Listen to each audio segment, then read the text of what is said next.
St. Louis, where she prepares students with the tools and techniques for diversity, equity, and inclusion in the workplace by teaching this required course to MBA students. Besides, she's a corporate director of First Made Bank Shares, the parent company of First Made Bank. She was also a first-time general manager managing business up to 800 million in Fortune 250 companies. Marcus recently completed a TEDx titled Networking Made Easy. She has been featured in the Huffington Post. This is one of the famous newspapers across the world, and one of the who says who in the United States. Black Enterprise and the Milwaukee and St. Louis Business Journal.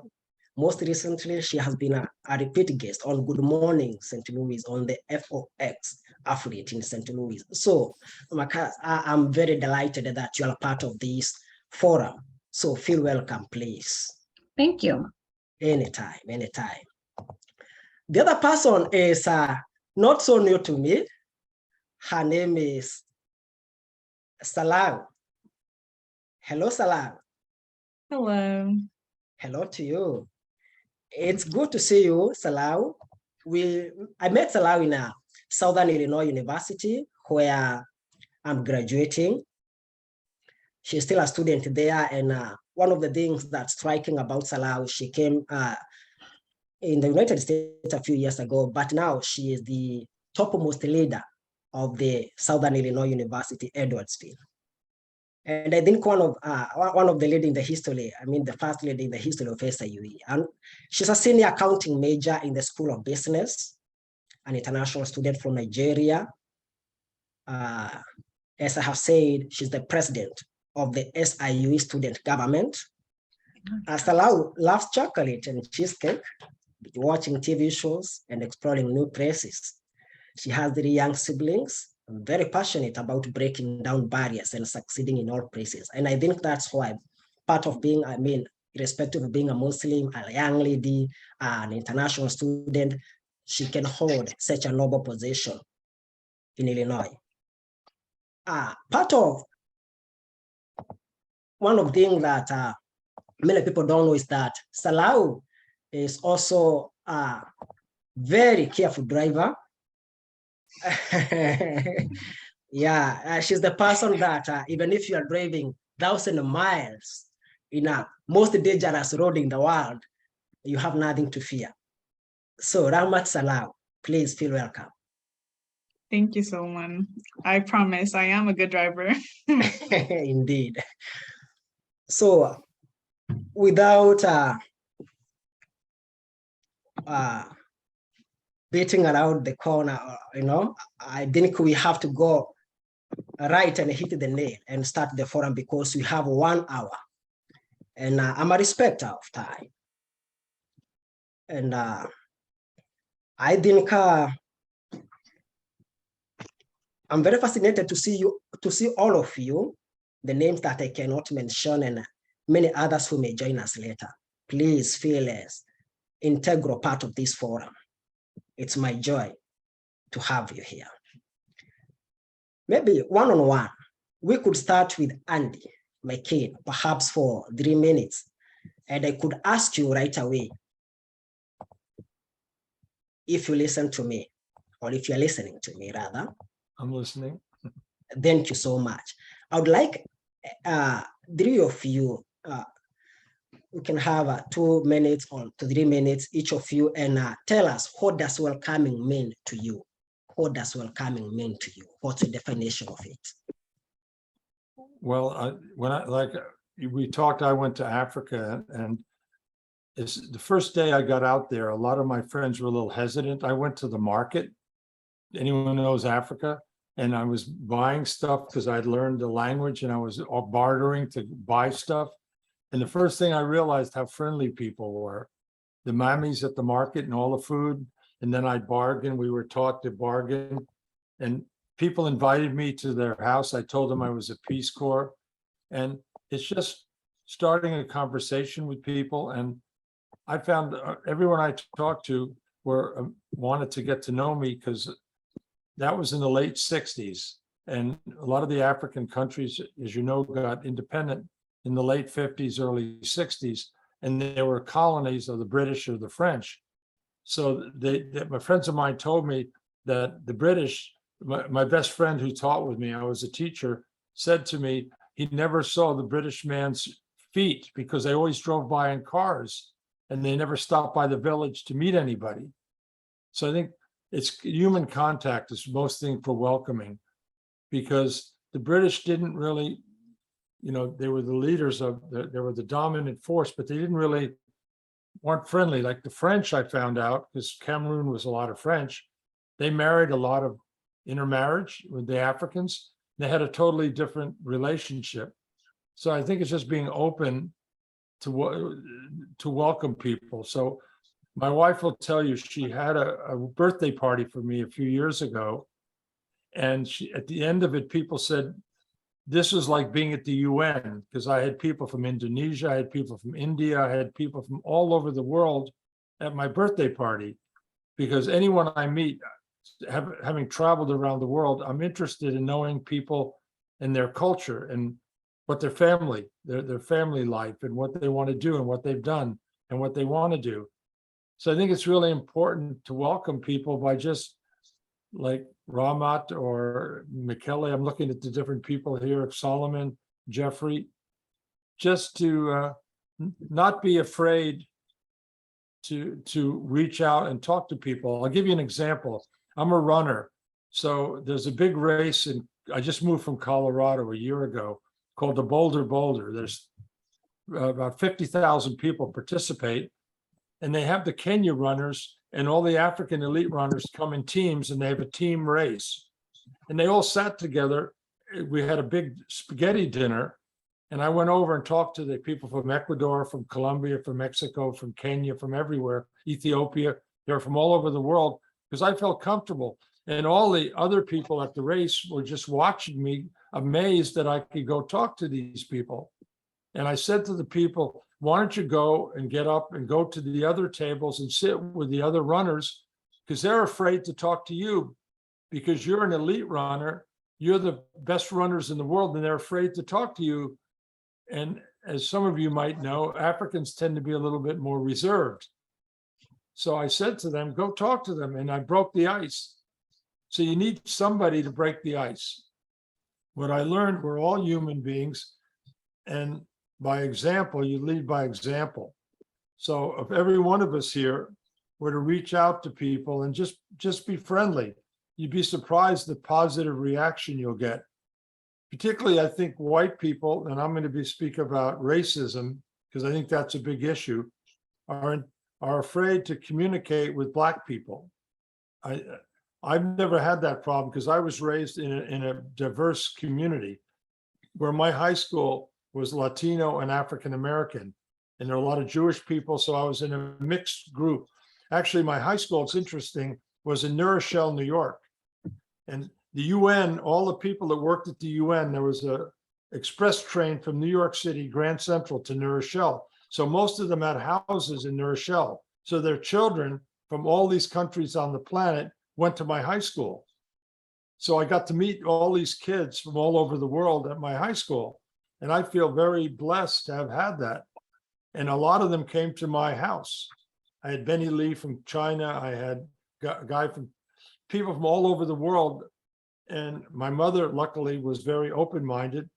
And so I already in high school, I had a lot of friends that were international.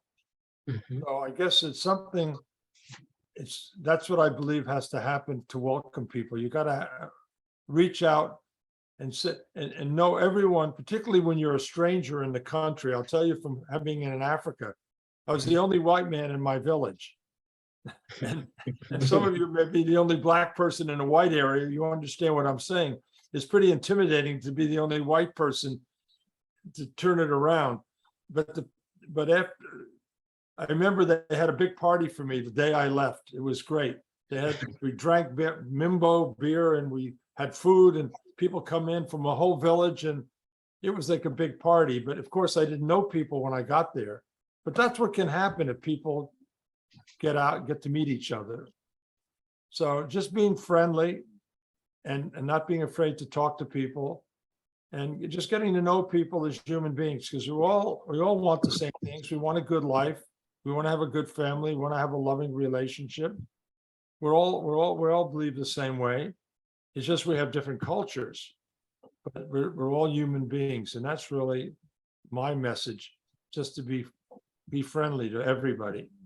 I don't care who you are. My wife will tell you I talk to everybody. That's who I am. All right, that's enough. I think I spent 3 minutes. Amazing idea. Thank you so much for sharing your information. Actually, whatever you have said, I can relate to our first meeting.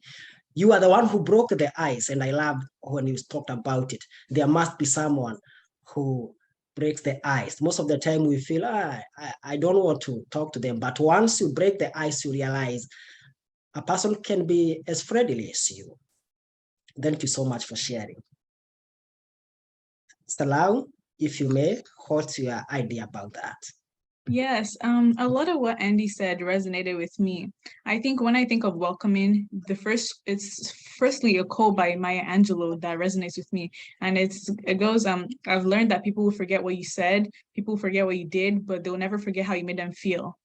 And it's so important to think about that, because I'll share one of my recent experiences. I had the opportunity of welcoming over 400 new international students to SIUE.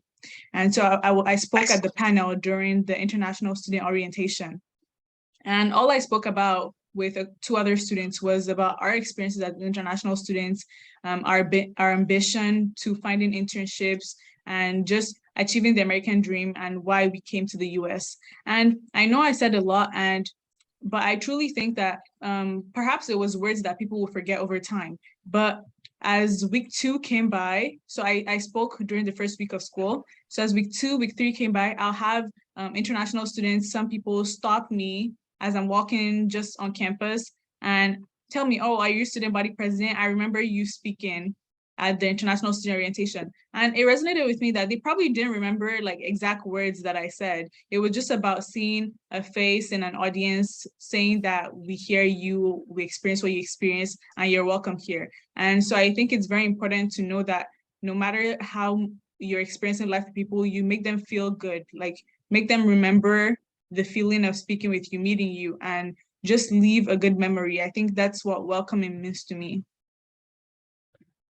Thank you so much, Salau, for sharing with us.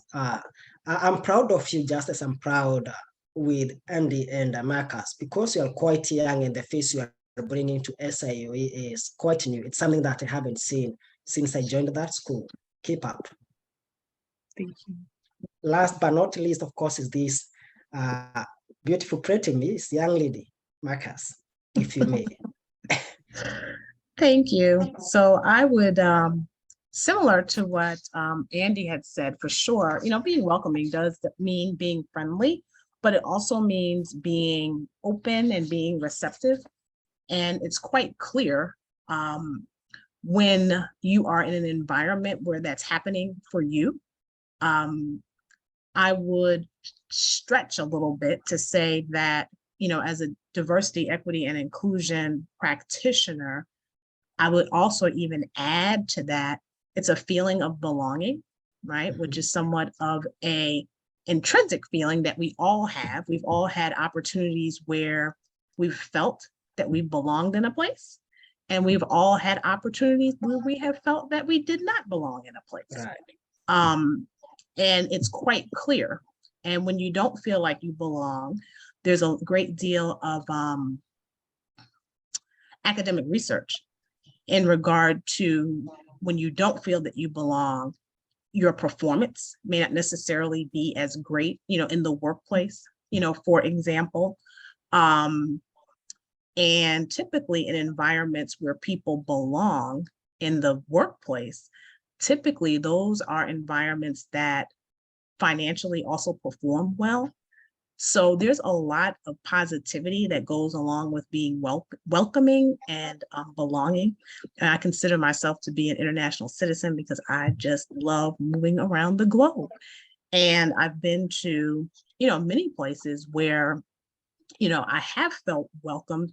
I know that I think Andy had mentioned Indonesia, and that's one place that I have visited where I felt extremely welcomed. My first visit there, you walk the beach, or I walk the beach in the morning, and by the time noon comes, I'm hungry, so I would stop at one of the restaurants along the beach and have a seat. I'd usually be the only one there because it was early for breakfast. And what I liked is that the workers would just be very attentive, and it was very consistent, where they would say, "Oh, where are you from?" So I would tell them, "Yeah, I'm from New York City." And they would ask you, how long have you been here? How long are you staying? What is it that you have visited and seen? What types of things do you like? And then they would fill in the gaps for you to say, "Oh, well, you need to go see, if you like jewelry, you need to go to this particular place. Or, if you like shopping, you need to go here." And what was so interesting about it is it just seemed that they were really genuine. So I would say when someone is welcoming, you feel that they're very genuine. Unlike sometimes here in the United States, someone will say, "Well, how are you feeling?" People just say fine, and then they just keep walking, right? Because sometimes people really don't want to know how you feel, but they just ask you as a matter of speech, right? But oftentimes they're just not really that concerned. Because if they are, and you say fine, they should say, "Tell me more about that." Or, "Are you sure that you're fine?" And I have found that if we talk about being welcoming and a business environment, I would say that in all of the places I have worked, in the 30 plus years that I've worked, all of those places have not been welcoming. All of them have not necessarily been inviting, right? You're part of a team, and somehow or another you get left off of the email, that there is a Saturday cookout going on at someone's house. All of a sudden you're not included. So that would be an example of unbelonging. Or, if you are being welcomed to a team and you're starting a new job. And this had happened to me where my CEO, I had 6 weeks before the time I accepted the job and I started the job. So for 6 weeks, we actually met every single week. And we talked about different things. We talked about the financials. We talked about the employee engagement score. We talked about the organizational design, a myriad of things. So that when I got to the job, I felt like I knew a great deal, and I didn't feel like a fish out of water on my first day. And I had to actually address the organization when I got there. But I felt like I was welcome there. When I got to my office, they were listening also. I think part of being welcoming too, is being attentive and listening. And I had mentioned to somebody that I like healthy snacks. So when I got into my office, there were healthy snacks in there. I had my business cards in there. The computer was there. Everything was there that I needed to actually do my job on the first day. And even those things also made me feel that I was welcomed and that I belonged there. And I just really had a really great experience in working at that place. But it's because someone took the time to care enough to make sure that I did feel welcome. And I believe that also, it takes work. It doesn't necessarily always happen automatically, depending on what environment you're in. Oh, quite important. Thank you so much, Marcus. I think you are sharing part of words that should be in books. And that triggers me to ask you something else in connection to what you have said. I remember Andy said that one must break the ice, and he has been in the forefront of breaking the ice. So when it comes to creating that inclusive community and a welcoming environment, and everyone is prepared to roll up their sleeves to create a progressive community or humanity, what do you consider to be your responsibility or your job? Is it my responsibility on the job? To be a responsibility on doing that, on creating that environment. Creating that environment. Yes. Well, I like to be in environments where I feel comfortable. So therefore, I want to make others feel the same way. Mm-hmm. So in terms of the how, I intentionally put myself in environments where I can, create a welcoming, environment. So for example, for the past couple of years, I've been doing some volunteer work with AFS USA, which is an international exchange program. And they have, it's a high school exchange program. So the children are anywhere from 14 to 17. They come to the United States from all over the world. And we also send children from the US, out all over the world as well. And I had enjoyed working with this organization because the young people are just so dynamic, and there's a very extensive application process in order for them to be part of the program. And I'm just always just enamored to see brilliant young people. And we've had through an organization that I'm in called the Links Incorporated, we were doing some programming with them where they would do like a career day. And we would actually be there, not a career day, but more of a speaking about their country, because at their school, they're required to actually educate their school or any other activities that they're in about their country. So they would use us as kind of a test basis, right? To be able to listen to them and give them some feedback. And by doing that, oftentimes these are two-way relationships, right?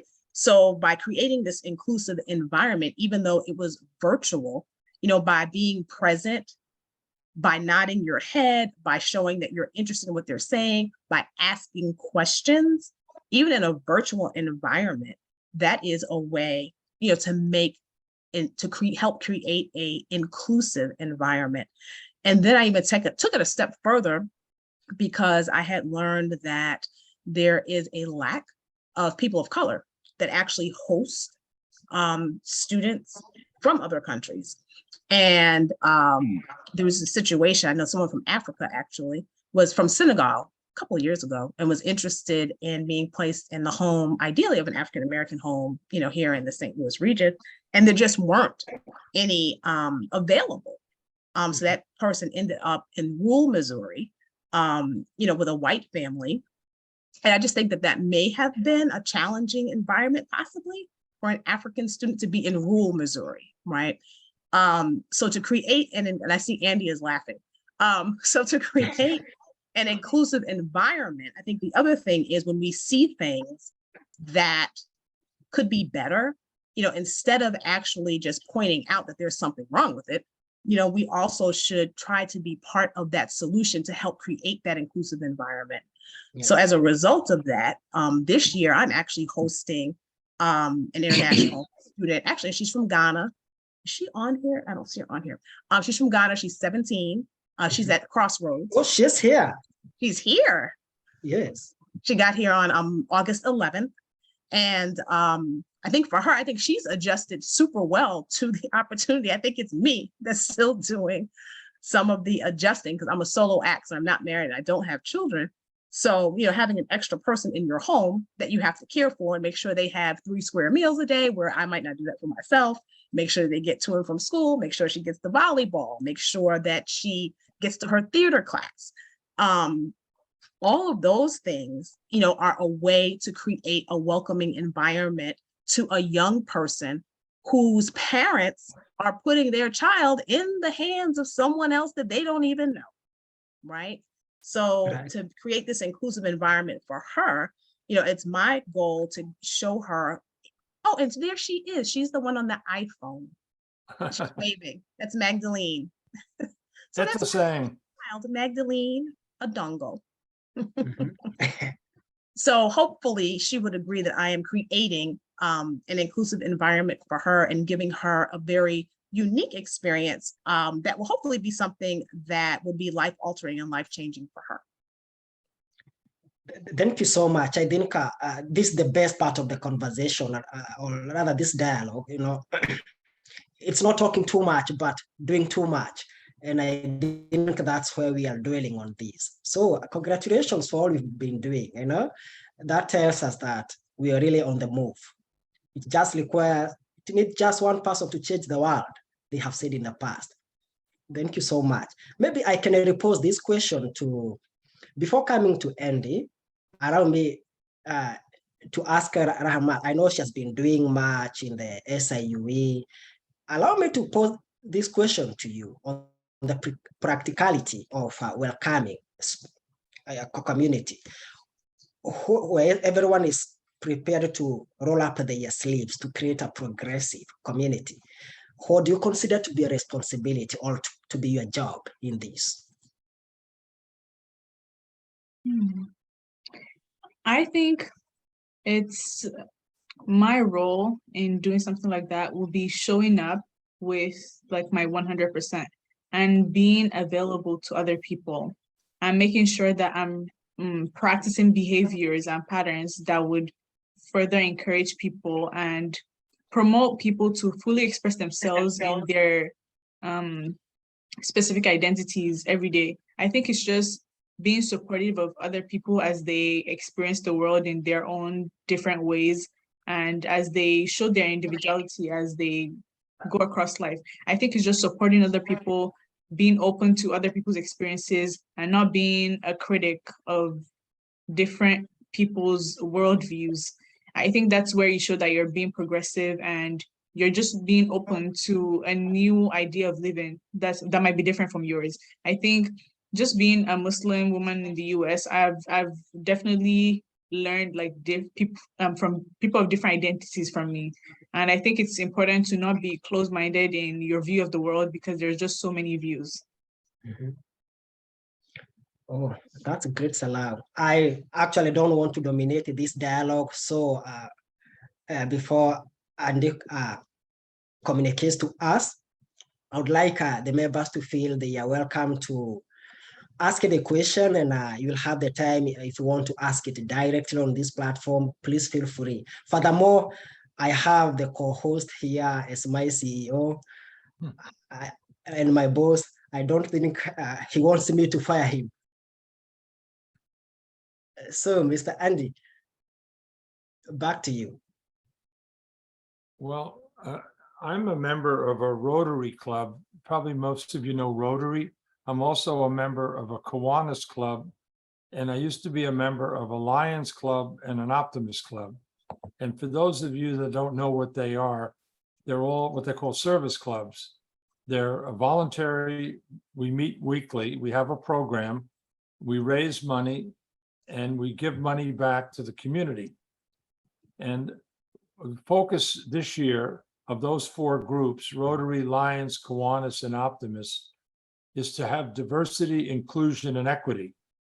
Jennifer Jones, who's the international president, is the first woman international president for Rotary, and she's in Canada.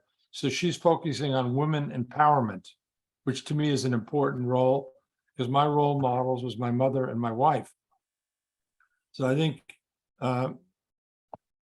what we're trying to do, we have a thing called Celebrate Community Week, which is actually this week. And the US House of Representatives on Tuesday introduced a resolution for this event. And the idea is to have all the service groups around the world in all 200 countries to work together with the community to do good deeds. And this could be something I think could dovetail into welcoming everybody. Like I went to the International Festival that International Institute ran. It was incredible. It was the best thing I've ever been to. My wife and I went. There was like 30 or 40 food vendors and all kinds of vendors, and the place was packed. And there's 2 stages with music from all over the world. That's the kind of thing that we need more of. Just like where I met Jeffrey at St. Charles Community College, they have an international night. The more opportunities we can have to invite people from all walks of life to an event, like the lady from Ghana who just came here, so she can meet with people from all, like Gisele, I guess I can call you Gisele, is that all right? Or what's her name? See, getting older. Rahmat, that she welcomed 400 international students. The idea is to get to meet Americans, I would think. And you said about the American dream, there has to be a way, like I'm working with the Big Brothers, Big Sisters in St. Louis right now to try to get mentors for 5 to 17-year-olds. So anyone that's in this meeting, in this conference here, I talked to Jeffrey about it before we started, could volunteer. I'm going to get Jeffrey the contact. Her name is Erica Sanders. She's the outreach. So she's trying to get mentors. And that could be anybody. We could all be a mentor for a young person. And that's a good way to get young people and get your foot in the door. How do you get to be American? You can visit a library, and that's a good place to meet people. My wife suggested, which is certainly the case, faith-based. Go to a mosque, if you're Presbyterian, Catholic, whatever it is, reach out to the faith-based. I was at the Greek festival a couple of weeks ago at St. Nicholas Church in St. Louis. It was a great event with Greek culture. The more of that welcoming, that people interact from different cultures, that's what I think needs to happen. And the 4 major service groups are implementing this year an international effort in over 200 countries. So any one of you from your countries where you came from, like Ghana or Nigeria, can reach out to people back in your country and get them involved with this program. Because there's a lot of expatriates, like I know a lot of the expatriates that were in Cameroon and Kenya, where I was a Peace Corps, stuck together. They never spent time with the Africans. I was thinking, why'd you come to Africa if you're going to be around people from Europe or America? You're here to meet people from other cultures, but again, it's about breaking the ice. So I've been to how many parties I can't tell you, and that's a good way to get people together. And I invited everyone I knew to come to a party. All of you, we can have a party. Let's get together and have a party like Vitendo did for the gala, which I really liked. There's a friend of mine in Colorado where that has been, he's from Senegal, and he has 1,000 people come, and I've never seen anything like it until I came here. But they had people from every African country, all 54 African countries were at this event, which I'd never seen before. Because even Africans stick together, Kenyans stick together, Ghanaians stick together, Nigerians stick together. They tend not to even get to know each other. And I understand it, because you're going to be around people you feel comfortable and you know the language and the culture. So how do you break those? I mean, you're still going to do that, but I think there needs to be venues where people can. I'd love to come to SIEU, Gisele, or to Rahmat, and meet your students. And I can bring a lot of people down there, even from people in St. Louis, and welcome people into your home. That's the thing that I did in Africa. People would come and you'd have injera if you're Ethiopian, or you'd have pepe soup or groundnut soup in West Africa, or you have ugali in Kenya, right? Or fufu. I mean, people were amazed that I just sat and ate with my hands, which, and there's no toilets in Africa, so you have to squat. There's things you learn when you're in another culture. And, it's just a matter of someone, again, facilitating it. I think that's what has to happen. And I do the best I can, but we have these 4 organizations that are willing to work with anybody. So if anyone wants to work with us, I'm happy through Jeffrey or Solomon to talk with you. Because I don't want to feel anyone in this group that feels alienated or unwelcome. Because I think that America is supposed to be the land of welcome. We're a land of immigrants. I don't know when my ancestors came here, how they were welcome, but I certainly want to welcome anyone from anywhere in the world to feel comfortable, as it was saying, to feel they belong, to feel that we're genuine, that we're caring. And a lot of people aren't. Like someone said, they'll say, how you feeling? And they don't really care. I never forget this story. My African friends can understand this. One day, because I was fairly new to Africa, and I was walking down and I passed this person and I didn't acknowledge them. And a bunch of Africans came to me that evening and said, how come you didn't acknowledge that person you passed? Well, here we pass people all the time. We never say hello. Well, I say hello to everybody now, because in Africa, if you don't say hello, it's an insult. I mean, that was the other thing I remember. Men hold hands in Cameroon. I danced with men. That's the culture. It was great. First time a man grabbed my hand to hold my hand when we were walking, I jumped up 3 feet because I didn't know that was the culture, right? So there's a lot of things you learn, right, Jeffrey, Solomon? And it's good. But, I'm sure you've learned a lot being in America, things that you didn't expect, things that happened to you. But there's no way to know it until you can experience it normally, because we were given training to prepare us, but they didn't prepare us with a lot of stuff that I learned. So if I was teaching people to go to Africa, I'd do a lot more than I was given. So that's another thing. I think teaching people about other people's culture, not just getting people to meet, but what is it like? Because Ethiopians are different from Kenyans, are different from Rwandans, are different from Ugandans. I can go through the whole list: South Africans, Zimbabweans, Zambians, Nigerians, Ghanaians, Beninins, Togolese, Senegalese, go through all the countries. I know them all. I've been there. But I think that's something you could do at the universities, is have individuals like the young lady from Ghana. She could talk to people about her culture, her family, where she comes from. I think she could do a lesson on that, or have a meeting and get some of these international students to do that. That'll also maybe help bond you. Etasang. Isn't that right? Etasang, isn't that Ghanaian? Etasang, it means hello, I think, in Ghanaian. Yes. Oh, Magdalene, you're on mute if you were trying to say Yeah. something. I don't know. She might not know. I think this is her first time on Zoom. Okay. You know That how is- to unmute? that is awesome. There's a button on the bottom says mute. You can unmute Mhm. on the bottom. On the left, it should say. Anyway, No, I think Andy has mentioned something good, and I wanted also maybe to jump in and I think say something about it, and hopefully maybe we can also hear from the rest of the team about this topic of welcoming.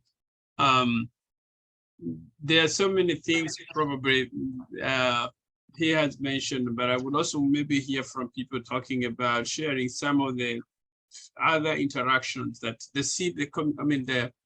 the region is doing to be more welcoming. What are those things that as a region, you maybe from personal experience, maybe you may be able to say that this one's key areas, these are good areas that shows at least the region is more welcoming. And I think Andy has mentioned about being at the International Festival of Nations International Institutes, which is one of the biggest events that promotes different culture in the region. We've heard people talk about going to different events, going to restaurants and enjoy injera. I love injera myself. right. So maybe we can hear people sharing about their personal experience. And maybe I can use my example. From my experience, my mom was here and she was sick. She was at Mercy Hospital. And she could not speak English, but she would only speak Swahili. And I really, really was touched by one of the nurses who will go on the internet, Google some words in Swahili, and then she will come and say it to my mom. And then she would try to get something else, Google it, and then she will come and say it to my mom. So she was there, I think 3 nights. The third night, she was transferred to a different ward. And I could see how much my mom was emotional, Right. bidding farewell to her, because she really was able to connect with her. And just being there and speaking just Googling, and then she get the words and then she'll come and say it. And that really helps to make my mom, and even myself, made myself feeling more, this is a good place to bring my mom. My mom is in good hands. And one of the doctors also was able to go, he was writing his recommendations, a doctor's note. He would go and translate with a Google, and then made 2 copies, one in English and the one that he had translated in Swahili, just to make sure that my mom was able to get the right information. That was it may sound small, but I think it made a lot of difference. And I think when you talk about being inclusive, it's actually when you're able to be more intentional to do something that would make somebody feel a little bit more, I mean, you're going extra step. So maybe from the people, and this can be anybody in the audience also, we would want to hear maybe what are the things that are going on in the area of your personal experience that you feel like, I think this is what I would say makes St. Louis, I would love St. Louis because of being that welcoming city.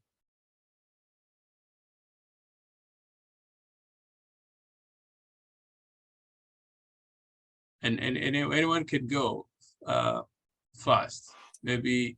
I think. Oh, okay, go ahead. Well, let's start off probably with St. Louis, and probably, as we know, St. Louis would not be classified as a welcoming city, but we have improved on that. And I think part of it is just not understanding that sometimes it's just the fear that people have in terms of the space that they occupy, the fear that probably welcome somebody else, what am I losing, or what am I losing to the people that I'm welcoming? But just not to know that when you welcome somebody, you actually gain in the aspect that what you didn't know, now you know. You can always add something to what you know. And simply by welcoming, and you gave a good example of, the hospital situation. She didn't know anything about Swahili. Now that's another language that she can talk about of knowing. You don't know about an extra food like injera. But also we have a task, which is now to teach people that actually by welcoming, you don't lose, you gain, because they bring an aspect of something. They diversify you in the aspect of something that you didn't know. You bring a whole new trajectory of things that you didn't know. No matter how well you think you are vast or diverse, there is always something that you don't know. And when you open up your arms to welcome something new, that includes people, their culture, their language, everything they bring on the table, then that expands what you know, and it makes us just a richer community and society in terms of how we welcome them. So the fear of losing what you have simply by welcoming is a myth. Actually, the opposite is the truth, that you actually gain in the aspect of what they bring. No matter where they're coming from, they bring something. And if you only step back and say, what do you have that I don't know? What is it that you bring that I don't know? And most of the time you improve what they have and it becomes better for you, or they improve your perspective and you end up being a whole different person in terms of how you represent yourself. Thank you. No, I think that's a good point. I was just reading somebody. I like that what you mentioned. There was an article that says at least 2 million college-educated immigrants and refugees are unemployed or underemployed in the U.S. 60% holds credentials earned abroad, according to the Migration Policy Institute. And they also goes down and further and say the skills, the skills and the utilization results almost in $40 billion in foregone annual earning and over 10 billion in unrealized federal tax and federal and local taxes. So there's a lot of benefits that comes with having immigrants and refugees in the region.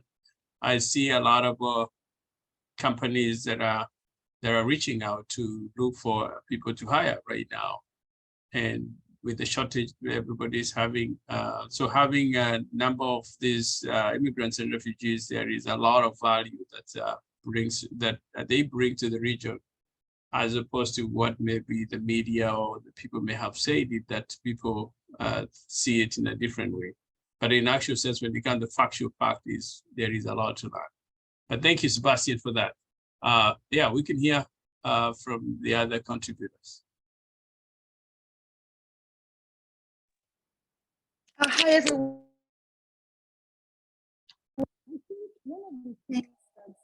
I think you're breaking. Oh, I think I'm breaking. Okay. Somebody else can go and then I'll try and fix my. Okay. I can hear. Yes. Good. And I think also Betsy said each person gains in the welcoming exchange, and those relationships lead to better personal and job gains. So that's a good And I know she would wanted to speak because that's her biggest area, but I think she's having some cold. I think it's a cold season for now. So we hope that Betsy, you feel better. All right. I think welcoming, or to be having welcoming environment, everybody, any person should forget the title or the country that, you know, excluding I'm from Eritrea and you are from Ethiopia, you're from Senegal, and without mentioning, without focusing on that country side, but just having looking at them as human, the title as a human, or forgetting about what economic class or race or gender. You just look at them as a human being and open mind. At least we can learn a lot from each other, and you know, listen to that person's opinions and idea. That will create more welcoming than criticizing and telling them. If you say somebody from Nigeria, they might have pre-consumed judge, and then they might not, you know, feel the welcoming if you say something, but you forget about where they from. Just look at them as human beings, and they are there as friendly. So that way we can create more environment, I believe. Thank you. That is good. Thank you, Mikhail. I appreciate also for all the great that you do. You're also doing a great job, actually, contributing in making St. Louis a welcoming city, just for the virtue that you're also connecting your Eritrean community and other community to on financial literacy, so that they can be more productive in different areas. So thank you so much. And Solomon, you can step in, but I think maybe, I don't know if Arinola is back online. Before she comes back, maybe because I know some members in our panelists are cautious about time, and one of them is Salau. She might be going into a class. Maybe before she leaves, or before that even contributes to this, I could just ask.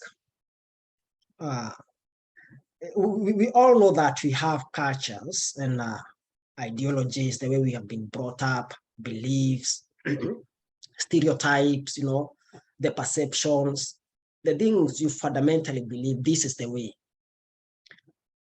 Perhaps your religion, your culture, your identity, that is where you belong.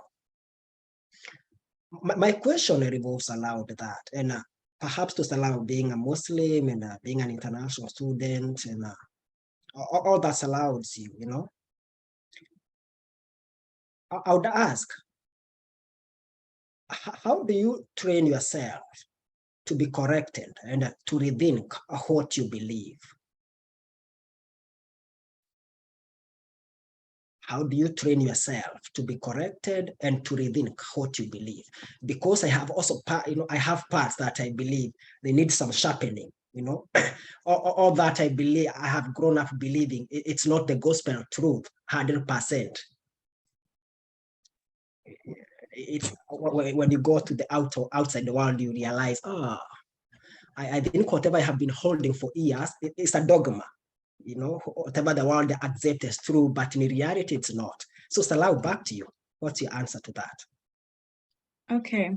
I think it's a very interesting question, and I'll go ahead to split it in two ways, because I think living in a different country and experiencing different people doesn't necessarily mean that you would question all your beliefs. I mean, there's always reason to, because Islam is a minority religion in the US. There's always reason every day for me to question different parts of my belief. But I won't say necessarily that is the case. I think I've just grown to be open to conversation and ideas. And sometimes listening to correction or different ideas strengthens my previous beliefs. It doesn't necessarily change them. I think just being respectful in the way we converse with different people and seeking knowledge from others, I think that's what's beneficial. So it's not necessarily trying to correct other people. I think it's acceptance of different people and the diversity of our beliefs. I think it's accepting that I believe something different, you believe differently. We can respect each other and we can live together in harmony without combating each other. I don't think it's about trying to change anybody. It's about just working together harmoniously and creating a safe space where everybody feels like they can be their true selves in whatever space they're in. Yeah. I like that, Salau, honestly, because, you know, some people think to be welcomed, you have to look like them, you have to act like them, you know, you have to think like them, you have, in all aspects, you have to be like them, which is not necessarily true. Yes, and I think it's so important to be true to yourselves, because many times I've learned that when you remain true to your beliefs, you respect others, you learn from them, and they generally respect you. They respect where you're coming from, and they love that you respect them too. So it doesn't have to be trying to assimilate into popular culture. You can be your unique self.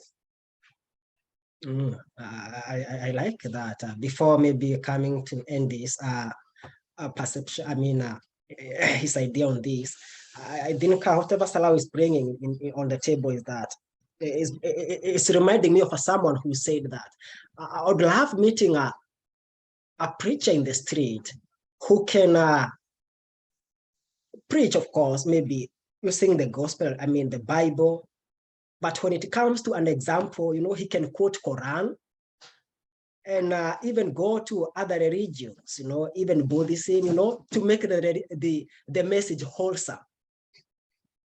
And that's quite interesting. What's your idea on that?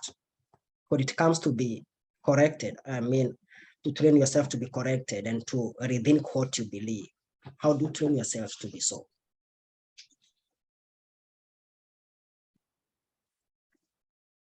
Well, I was thinking when you were talking about, it's maybe a little off the subject, I don't know, the Taliban, because Fahima, who was on my panel, is World Peace Possible. She's from Afghanistan, and she's really concerned about the treatment of women in Afghanistan, having women have a lot of opportunity for the last 20 years, and now the Taliban taking over. See, I have trouble as an American accepting the treating women like that. I believe everyone should have a life, liberty, and the pursuit of happiness. That's what I think Rahmat would hopefully feel that way as a Muslim woman, that she wants to have every opportunity, not just to get married and have kids and have their brothers, and she can't go out in public, she can't drive like in Saudi Arabia, where women couldn't drive. See, I don't know what kind, there's different Muslim sects. I know that there's Sunni and Shia. So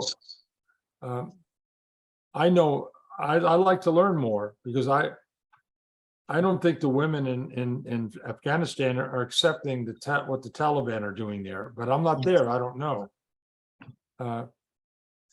You know, just like Boko Haram, they're taking the women in northern Nigeria, you know, I understand how do you, because I did a forum, Jeffrey knows about this. We did a forum called "Is World Peace Possible?"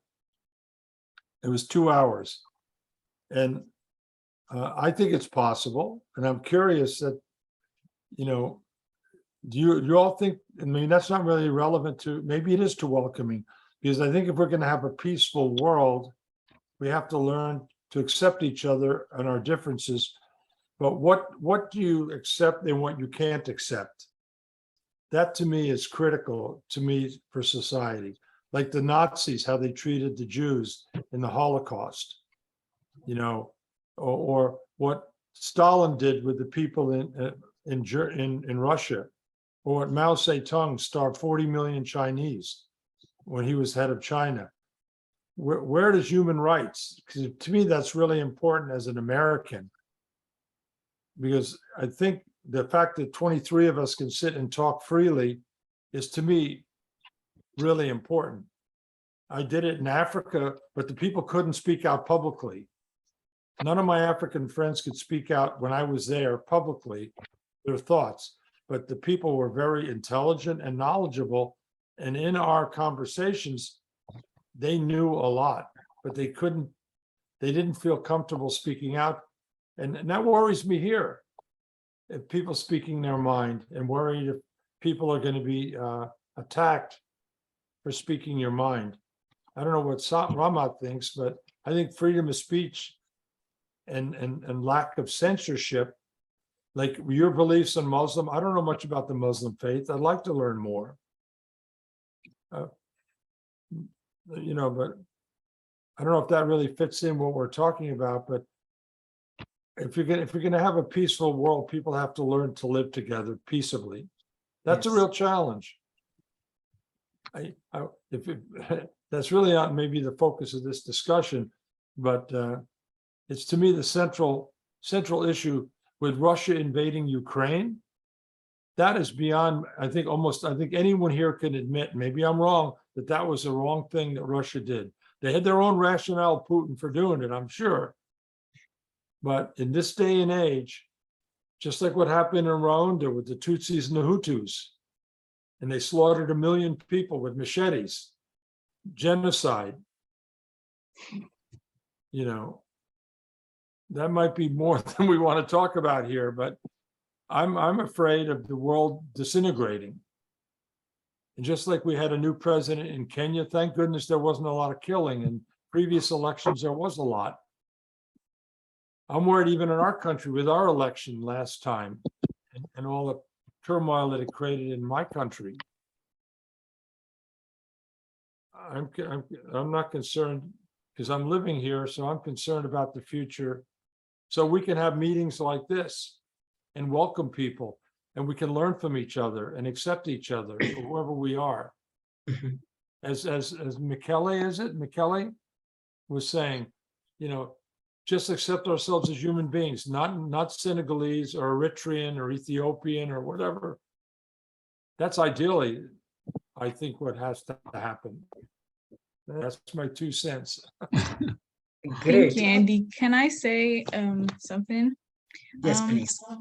Yes, I think it's important. I think your concerns are valid in thinking about the different people in the world and attaining world peace and how that's possible and where you draw the line with human rights and all of that. And you mentioned a lot of world conflicts going on, but I want to step back as to say, like, not to think about it as a fight of like countries of differences in beliefs, because you mentioned the Taliban and their oppression of women, and there's undercurrents of the fact that they use an misinterpretation of Islam to back up their ideals. But I'll also go as to give another example of the BJP in India and their oppression of the Muslim minority in India. So it brings to light that it's not a case of beliefs or nationality. It's about people being good people or being bad people. And nobody should be oppressed wherever you are in the world, no matter your interpretation of faith or nationality. So I'll go ahead as not to say it's not about those belief systems. It's about the goodness in humans and like seeing each other as people. I like that, and I think I agree with the comments of us being human. And I think when I think the part that is really a big challenge is actually people looking for reasons not to treat each other as a human. You're looking for people looking for other ways to justify their actions. And I think in that, maybe the question that I will ask is, what is the role of the parent? Because as we're bringing in the generation, at what time do they start? At what time do they really, do we feel is a time that the people need to know how to live with each other, how to be a human being? not because of bringing all these stereotypes that we bring along the way as we grow. But I think, I don't know, maybe the parents part of it. Is there a time that, is there something that parents can do to bring up a generation that is very open-minded, very inclusive, very loving, and has no those divisions that we all try to bring along as we grow? I don't know, maybe I want to hear that for maybe as we sum it up. We got a few minutes, but I want to hear your thoughts. Personally, I would say the best way to teach the future generations is by example. I think most of the informal teachings you learn from your parents is by what they do. So if you're a parent and you model a good example of corporate citizenship and being good to people and being kind, you model all the behaviors you want your kids to inherit from you, and hopefully they will. I like that. Mhm. Played with examples. I think that's, and I think the same thing. If we don't have the examples that we're giving is wrong, and that's why they're adapting to it. It looks like the challenge is actually on us as individuals, as an adult, to lead with examples. I like that, Rahmat. Jeffrey, I also really like what you, V4A, is doing in our community. Because yes, parents should lead by examples, good examples. And I know I'm a parent. I have a 25 years old and a 15 years old. But I also know, having interacted with other parents, that parents are different. And sometimes they just don't know because they are not exposed. They don't have the awareness. They don't have the education. That's where V4A, an organization like yours, come in to educate parents. And I know you've done a beautiful job, in helping us understand Gen Z in particular, how they think, how they behave, and just how we as parents can be more patient and more understanding towards them. Because sometimes when your child comes home, just what they talk about is so contrary to the way you're raised. And some of their opinions and suggestions frightens you as parents, because we want the best for them, and we know how we're parents, how strict our parents were to us and how it helped us. But this generation are not like us. We didn't have social media and a lot of influencers when we were growing up, which is impacting our young ones right now. So it helps if we have help from the community and be intentional about seeking those help and making sure that, all the skills that we need to adapt to parenting of today, we are acquiring there. And one thing that I would want to add, she's gone mute again. Oh, I got mute again. Oh dear. Am I off mute now, or am I good? Yeah, you're good. You're good. Okay, and what I was going to say earlier was that, what encourages me living in the USA is the fact that, just 4 years or so ago, there was barely any Black elected officials. But now I think we have about 13. And that's something that our young ones can look at and be encouraged. Put yourself out there, put yourself in a position where you can influence policies and, be part of the community that you live in and the decision making of this community. So, we are getting there, and I'm so grateful for people like Andy and Gisele. It's amazing what you have done and what we can learn from that. Though you are from a different community, raised in a different country, but when you travel, you are able to interact so freely, in spite of the stereotype, which I'm sure we all have. And then you see how much impact you're making. And I know you've made a great impact to at least to me today. So thank you.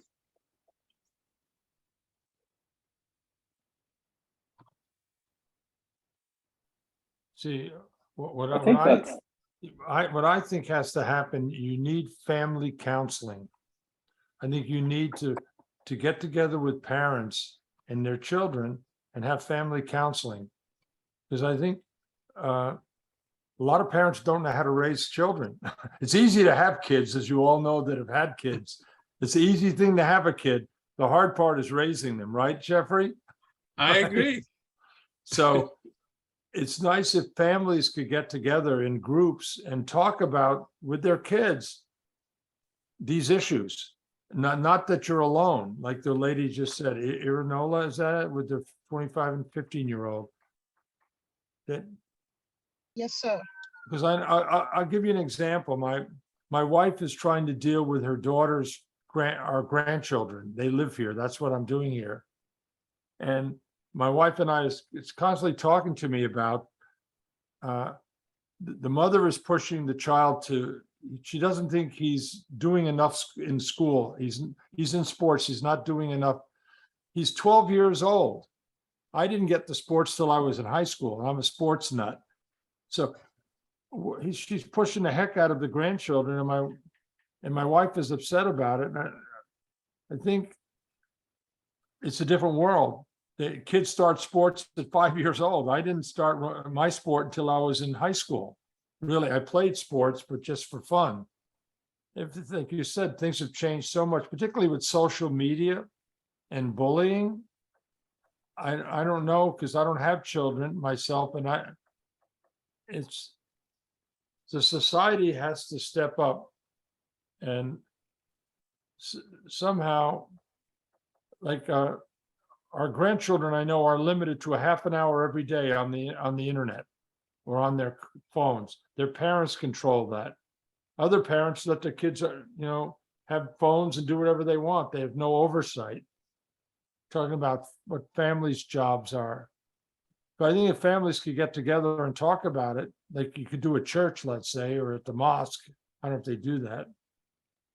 Or, that would help, I think, because everyone's struggling, particularly with COVID the last couple of years. That's true. It's not easy to raise a kid. I don't know how my mother did it. Yeah. That I is think very you're right. It's we have to be available to answer questions. From our children. I think I'll probably start by saying by Marian Anderson. He said, no matter how big a nation is, it's not stronger than its weakest people. Weakest people. And as long as you keep a person down, some part of you has to be down there to hold him down. So it means you cannot soar as might as otherwise. I think you can never, even with your children, you can never hold back telling them who you are, where you come from, because of the fear that you might not be accepted. It is the teaching that has to take place. That if somebody comes here and says, when I look at you, I don't see a hijab, they're lying to you. They can see it. It is the openness they will have to understand what is a hijab that makes them better people. When we learn who you are, so that I respect you for who you are, not because we have been called to do so. Human rights, when we talk about it, it's human rights. If it's denied to one single person, then we are denying humanity to the entire society. So it is the ability for you to be open-minded, answer questions as they come, and don't cover everything with one big blanket. I don't see you as black. Yes, you do. I'm black. That's gonna come up. I'm not going to change. When I speak to people, I don't hear accents. Yes, you will when I speak. So open up your mind, learn where my accent comes from. You come and learn that, oh, it's made up of different languages. What is an accent? An accent simply means I am speaking English based on how I grew up. It has nothing to do with the aspect of the fluidity of the language. So when you open up your mind and start understanding this concept, then you become even yourself diversified. Oh, that's great, Sebastian. Thank you so much for enriching this dialogue. It's so great having you in this platform. Now, if you won't mind, ladies and gentlemen, I would like to wind up this conversation. I think we have a lot of questions, but time is so limited. And that tells us maybe we need to have another duration for this dialogue, if you won't mind. Okay? But allow me to thank you so much for being in this platform. I would have loved so much to hear about, the lady that You a lady. Yeah. She's from Ghana or Namibia. Yeah. And her new experiences. Okay. And I think we'll have this conversation moving forward. So when I listen to you, I'm reminded of a proverb in my culture that says, in Kikuyu, it says that Moduri emote igoro onaga haraihu. Moduri aikarire njongo onaga haraihu gokira kiheke emote igoro. That means in American language is that a senior citizen like you, Andy, can see far away, can see horizons than a boy at the top of a tree. Because the wisdom you share is quite enriching and opening. That's also good of you to share your wisdom and experiences with us. It really opens horizons.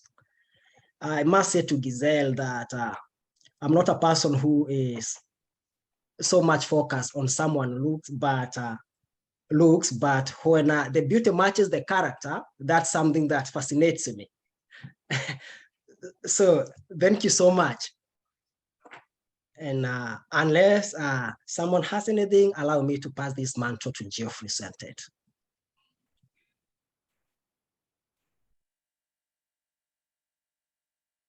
All right, thank you so much, Solomon. That was so good of you. You always do a good job moderating this conversation, and I think you're on the right career. So keep up with the good work.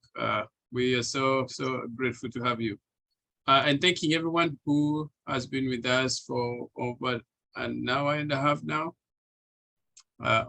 or so. So thank you so much for those great inputs and ideas that I've had people share. Thank you to our speakers. We really appreciate you. And I think even if this is a welcoming week, I would wish we continue with this conversation. And we have always been doing this. This was supposed to be a week for the Building Momentum speaker series. But I think it coincides with this. So we thought of actually focusing on the theme for the season. So Building Momentum speaker series, it actually helps to address this topic of how to be more welcoming and also how to learn from other people. So we will have another, I think the next big speaker series is sometimes in December. So being in this forum is perfect. We really appreciate you, and also reaching out in different platforms. There are so many events coming up that I think I could put all that one on the chat there. Events. So check on that link. I could just maybe show you briefly what's coming up. We have this today. Next, oops, sorry. I think I went fast. So we have that one today. And then on 24th, we have homeowners workshop. I will invite you. It's going to be in-person meeting. And then on the 29th, Gisele and we are working on about the substance abuse. Is a big topic and important topic, especially for the generation that we're bringing up. Very important. On 30th, we have a youth mentorship meeting, Making a Way in America. So we have a group of adults who are in different fields will spend time, a good evening with our high schoolers, 8th grade to 12th grade, just guiding them and talking to them and encouraging them how they can be able to build their career and survive and maybe live a better life in the US. On October the 4th, we're trying to reach out to everybody and educating about skills in trade. And we have different companies that have agreed to come and talk to us, but also sign up. For those who don't know, there is a new program coming up at St. Louis Community College about CDL, where you will get your license for free without any fee. And also I serve in the board of Construction Forum. There are so many opportunities for people who are interested in getting construction, and we would want our community not to be left out. Then speaking of the same thing about building a cultural community, we have an event on October the 7th. It's going to be an evening where we invite people to come and enjoy African food, different nationalities, and dance. It's free event, so that's awesome. Andy has mentioned about attending our gala last year, and we have another one coming this year. So please go to our website and get your ticket. We would love to have you and bring all your guests. And if possible, you can sponsor a table for your team. And then on December, we have a talent night where we have every our community meet and share their talent, especially the young people. It's a good way to give them some identity of who they are. I think that's it for now. You can always get more information on our website on upcoming events and also the social media. Follow us on social media so you can be able to know what's happening. But if you have any questions, I will put my chat there. I mean, my phone there. You can always reach out to me or the email, or you can also reach out to Solomon or Sylvie for any questions that you have. Other than that, I say thank you so much. We'll see you again, and let's go out. Let's spread the word. Let's reach out, like Andy said. Be comfortable to connect with people that you don't know. Be comfortable to connect with people who don't look like you, and lead others to be able to create a welcoming and a good city for us. In your neighborhood, as you check out at the shop, let people know that you are reaching out and you are making them St. Louis feel at their home. Thank you so much.